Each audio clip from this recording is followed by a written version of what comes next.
या परिस्थितीत मी हळूहळू या सगळ्याला कंटाळून गेले होते. लग्न झालं होतं तेव्हा त्याचा स्वभाव असाच होता. मला वाटलं वेळेसोबत सगळं काही ठीक होईल, पण तसं आजपर्यंतही झालं नाही.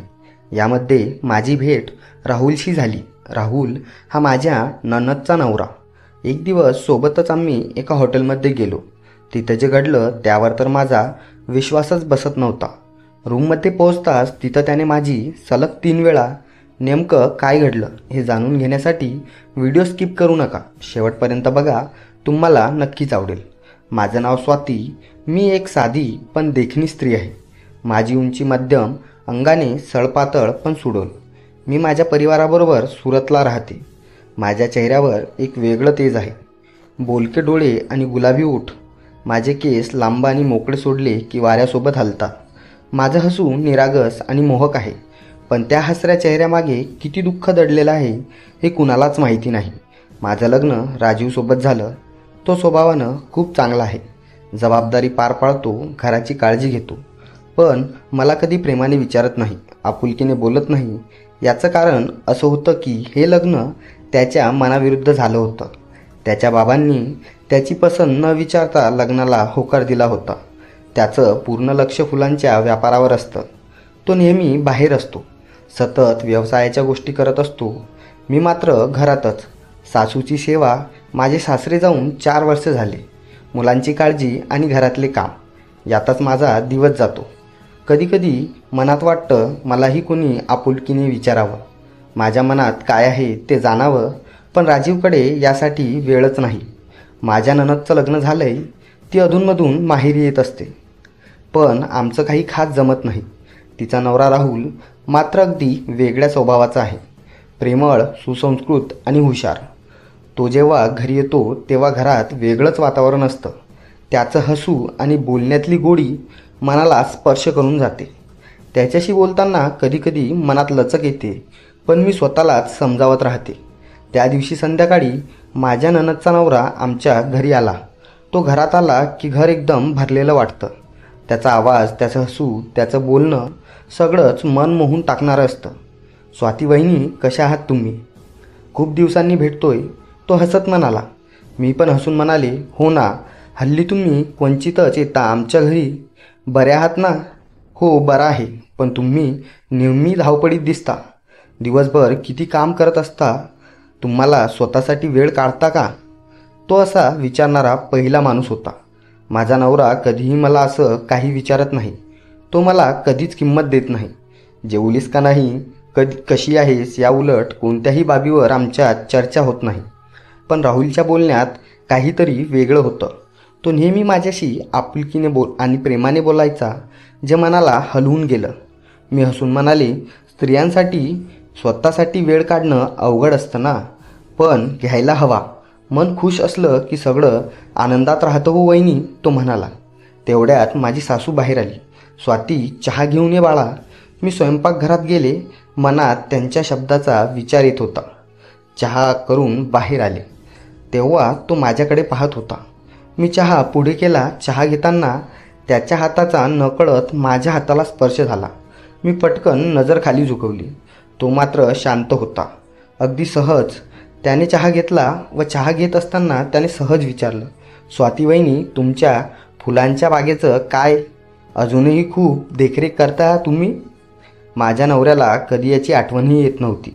मी हसून म्हणाले, हो, करते देखरेख. मला फुलं खूप आवडतात. फुलं मनाला आनंद देतात ना.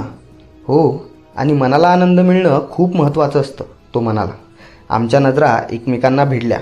राहुल आणि माझी नणंद रेखा हे इथंच सुरतमध्ये राहतात, म्हणून घरी येणं जाणं चालू असतं. पण आज त्याचं लक्ष माझ्यावरून हटत नव्हतं. का काय माहीत. तो निघायला लागला. जाताना हसून म्हणाला, स्वाती वहिनी, पुन्हा भेट होईलच. मी काहीही बोलले नाही, फक्त हलकंसं हसले. तो निघाला, पण जाताना तो माझा मोबाईल नंबर घेत गेला. मला थोडं आश्चर्य वाटलं, पण मी काही न बोलताच मोबाईल नंबर दिला. सायंकाळी मी घरात बसले होते. अचानक माझ्या फोनवर इंस्टाग्रामवर एक मेसेज आला. त्याचाच होता, काय करताय? माझं मन क्षणभर थबकलं. मी त्याला उत्तर द्यावं का नाही याचा विचार करत राहिले, पण नकळत माझ्या बोटांनी टाईप केलं, काही नाही, घरातच आहे. मी सहजच मेसेज केला. तुम्ही छान बोलता, त्यामुळे तुमच्याशी बोलावंसं वाटतं. त्याचा पुढचा मेसेज आला. त्या रात्री बराच वेळ आम्ही चॅट करत राहिलो. त्याने मजेशीर गोष्टी सांगितल्या. माझ्या दिवसभराच्या धावपळीची चौकशी केली. हा संवाद खूप वेगळा होता. माझा नवरा कधीच असं बोलत नाही. त्याचं लक्ष फक्त व्यापारात असतं आणि मी फक्त एक जबाबदारी आहे असं मला नेहमी वाटतं. पण हा माणूस तो मला समजून घेतोय असं वाटत होतं. दुसऱ्या दिवशी सकाळी फोन वाजला. त्याचा कॉल होता. गुड मॉर्निंग, कसं चाललंय सगळं? त्याचा आवाज ऐकून नकळत माझ्या ओठांवर हसू आलं. त्या दिवसापासून रोज सकाळी आणि रात्री आमचं बोलणं व्हायला लागलं. त्याचे शब्द, त्याचं हसू, सगळंच हळूहळू मनात घर करू लागलं. त्या दिवशी सकाळी मी नेहमीप्रमाणे मुलांना शाळेत सोडायला निघाले. स्कूटी पार्क करून मी त्यांना शाळेच्या गेटपर्यंत सोडून परत फिरले. सकाळच्या वेळेला रस्ता गर्दीने भरलेला असतो. कामावर जाणारी लोक, भाजीवाले, रस्त्यावर झाडू मारणारे पालक आपल्या मुलांना शाळेत सोडण्यासाठी गर्दी करतात. मी मुलांना शाळेत सोडलं आणि गेटवरून हळूहळू चालत गाडीकडे निघाले. तेव्हा मला एक आवाज आला, वहिनी, अहो स्वाती वहिनी. मी मागे बघितलं तेव्हाच समोर तो उभा दिसला. तो म्हणजे माझ्या नणदचा नवरा राहुल. तो माझ्या जवळ आला. गेटवर गर्दी होती. स्वाती वहिनी, कशा आहात? मी त्याला पाहून थोडी चकित झाले. बरं आहे, तुम्ही इकडे कसे? आज वाट विसरले का? मी विचारलं. असं सहज आलो. काल फोनवर बोललो होतो ना, मग वाटलं प्रत्यक्ष भेटावं. त्याने छान हसत सांगितलं. मी काहीच बोलले नाही. माझ्या मनात अनेक भावना उसळत होत्या. तो माझ्याशी इतक्या सहजतेने बोलत होता जणू काही आम्ही जुने मित्र आहोत. माझा नवरा कधीही असं बोलत नाही. त्याचं माझ्याकडे लक्षच नसतं. पण हा माणूस तो मला रोज विचारतो, रोज माझ्याशी बोलतो. आता तर प्रत्यक्ष भेटायलाही आलाय. थोडा वेळ आहे का तुमच्याकडे? त्याने विचारले. मी गोंधळले. हो, बोला ना. बसूया का जरा बाजूला? त्याने जवळच्या एका कॅफेच्या दिशेने हात दाखवला. माझं मन द्विधा अवस्थेत होतं. जातंय का हे बरोबर?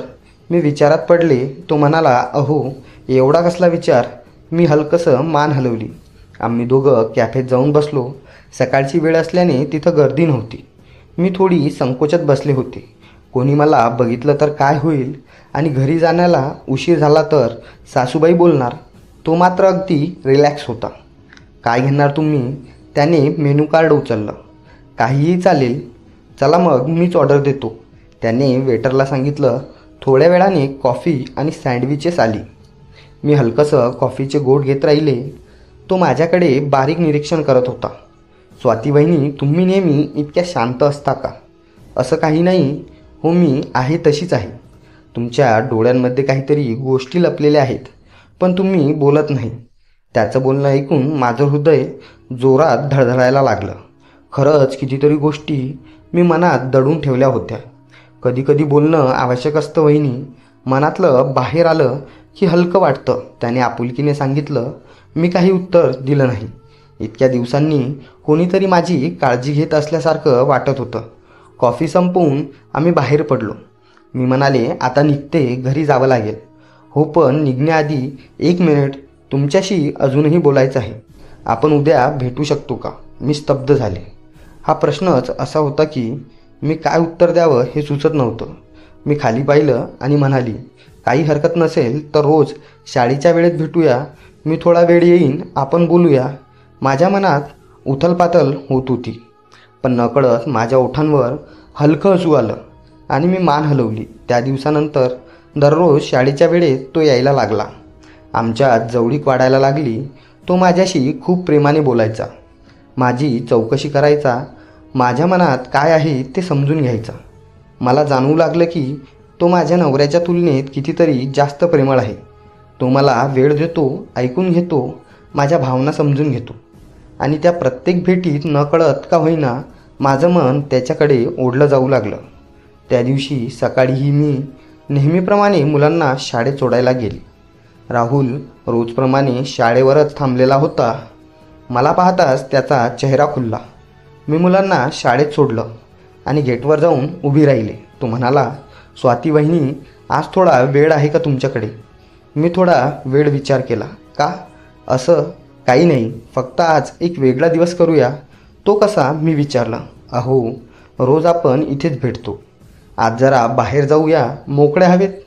मी गोंधळले. बाहेर फिरायला जाणं, पण मनामध्ये एक वेगळीच उत्सुकता होती. पण घरी नको, नाही नाही, मला घरी वेळेवर जायचं असतं.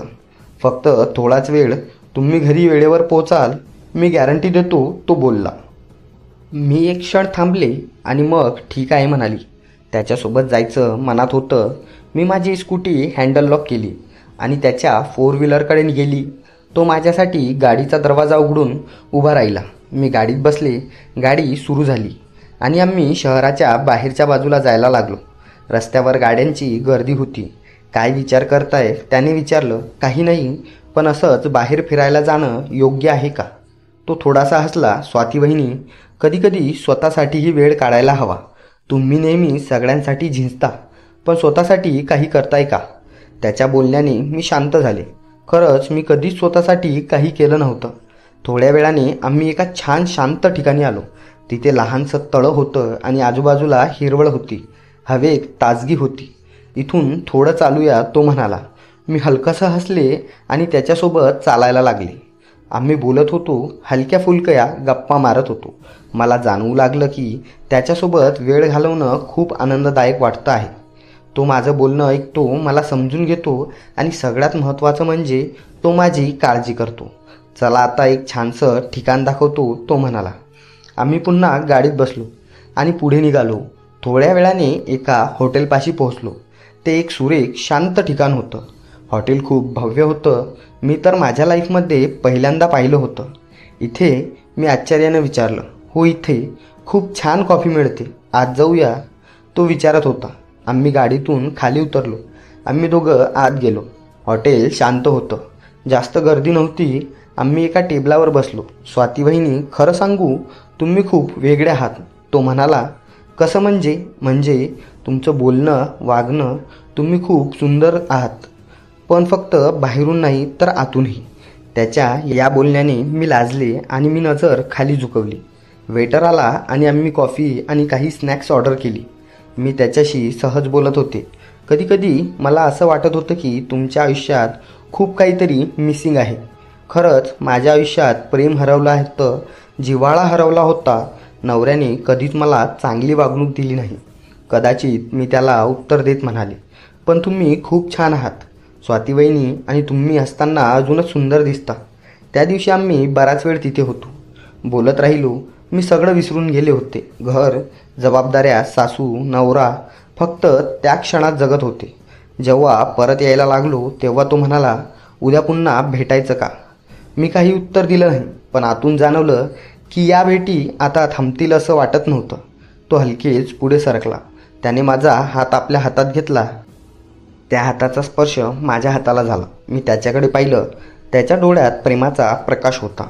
तो माझा हात धरून मला वरच्या मजल्यावर घेऊन गेला आणि खोलीचा दरवाजा उघडून आम्ही आत आलो. तो मला म्हणाला, स्वाती, तू मला खूप आवडतेस. खरं तर मलाही तो आवडत होता, पण मी गप्प मान खाली घालून उभी होती. हळूहळू तो जवळ आला. त्याने माझी मान वर केली आणि वेड्यासारखा मला चुंबन करू लागला. मी त्याला थांबवलं नाही. माझाही स्वतःवरचा ताबा सुटला आणि ते करून बसले जे चुकीचं होतं. आणि मग एक नाजूक क्षण आमच्यात घडून गेला. त्या हॉटेलच्या शांत खोलीत आमच्यातील बंध अजूनच गहिरे झाले. वेळेचं भान आम्हा दोघांनाही राहिलं नाही. कधी वेळ निघून गेला मला कळलंच नाही. सकाळी फक्त काही वेळासाठी मुलांना शाळेत सोडायला बाहेर पडलेली मी दिवसभर तिथेच राहिले होते. आमच्या मनातले अव्यक्त भाव त्या शांत खोलीत प्रकट झाले होते. त्या क्षणाचा परिणाम मनावर खोल झाला होता. त्या दिवशी मी फक्त स्वतःसाठी जगले होते, पण आता परतायची वेळ आली होती. संध्याकाळ झाली आणि मी घरी परतले. माझ्या पायांनी घरात प्रवेश केला, पण मन अजूनही तिथेच अडकलेलं होतं. वातावरण काहीसं निराश वाटत होतं, काहीतरी वेगळं. आणि अचानक समोर माझा नवरा उभा होता. कुठे होतीस एवढा वेळ, तो मला विचारत होता. मी गोंधळले. तो घरी असणार याची मला कल्पनाच नव्हती. नेहमीप्रमाणे तो कामानिमित्त बाहेर असतो, पण आजच तो अचानक परत आला होता. माझ्या चेहऱ्यावरचे भाव बघून त्याला काहीतरी जाणवत होतं. मी असंच बाहेर गेले होते मैत्रिणीबरोबर. असंच इतक्या तासासाठी, तो रागात होता. म्हणाला, फोन दाखव तुझा. मी नकार देण्याचा प्रयत्न केला, पण त्याने माझ्या हातातून फोन घेतला आणि स्क्रीन अनलॉक केली. माझ्या इंस्टाग्रामवर त्याचे मेसेजेस उघड होते. कॉल लॉगमध्ये त्याचे नंबर वारंवार दिसत होते.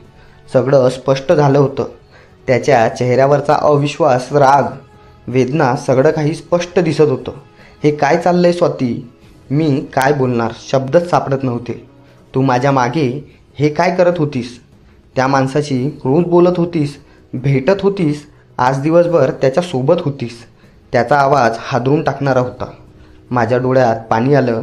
मी काही चुकीचं केलं नाही खरंच. मग या सगळ्यांचा काय अर्थ आहे? याचे मेसेजेस बघ. त्याने तुला काय काय लिहिलं आहे, तुला किती प्रेमानं बोलला आहे, आणि तूही त्याच्यावर तसंच प्रेम केलंस. तो माझ्यावर ओरडत होता. मी काही बोलू शकले नाही. तो संतापाने माझ्याकडे बघत होता. त्याने फोन फेकून दिला आणि खोलीभर फिरू लागला. स्वाती, मी तुला फक्त एकच संधी देतो. तो थोडा शांत होत म्हणाला. जर तुला या घरात राहायचं असेल तर त्या माणसावर केस कर. त्याने तुला फसवलं, तुझी बुद्धी फिरवली असं सांग, नाहीतर या घरात तुला जागा नाही. त्याचं बोलणं ऐकून मी थरथर कापू लागले. मी असं काही करू शकत नाही. का? तू त्याच्यावर प्रेम केलं का? त्याला दोषी ठरवायचं नसेल तर त्याचा अर्थ तू त्याच्याशी नातं मान्य करतेस, नाही का? मी डोळे मिटले. प्रेम म्हणजे काय आहे हे कधी समजलंच नाही मला. तू कधी माझ्याकडे प्रेमाने पाहिलं होतंस का? कधी माझ्या भावना समजून घेतल्या का? कधी माझ्याशी माणसासारखं बोललास का? तो निदान माझी काळजी तरी घेतो. तो माझं बोलणं ऐकतो. तुझ्याकडे वेळ असतो का माझ्यासाठी? त्याने काही क्षण माझ्याकडे बघितलं. त्याच्या चेहऱ्यावरचा राग कमी होत चालला होता. जणू तो आतून काहीतरी समजून घ्यायचा प्रयत्न करत होता. मी हे सगळं कधी लक्षातच घेतलं नाही का? तो म्हणाला. मी त्याच्याकडे पाहिलं. तुझी जागा कोणीच घेऊ शकत नाही, पण तुझ्या दुर्लक्षामुळे मी एकटी पडली. त्या एकटेपणानं मला त्याच्याकडे खेचलं. तो काही क्षण गप्प राहिला. मग एक खोल श्वास घेत म्हणाला, स्वाती, मला उशीर झाला, पण आता समजतंय कदाचित माझ्या दुर्लक्षामुळेच हे सगळं घडलं. मला वेळ लागेल, पण मी हे सुधारायचा प्रयत्न करेन. त्या दिवसापासून माझा नवरा पूर्णपणे बदलला होता आणि मी परत कधीच राहुलला पाहिलं नाही. तर मग मित्रांनो, कशी वाटली तुम्हाला ही कथा? मला कमेंटमध्ये सांगा. आणि व्हिडिओ आवडल्यास एक लाईक व चॅनलला सबस्क्राईब नक्की करा. परत भेटू अशाच एका नवीन कथेत.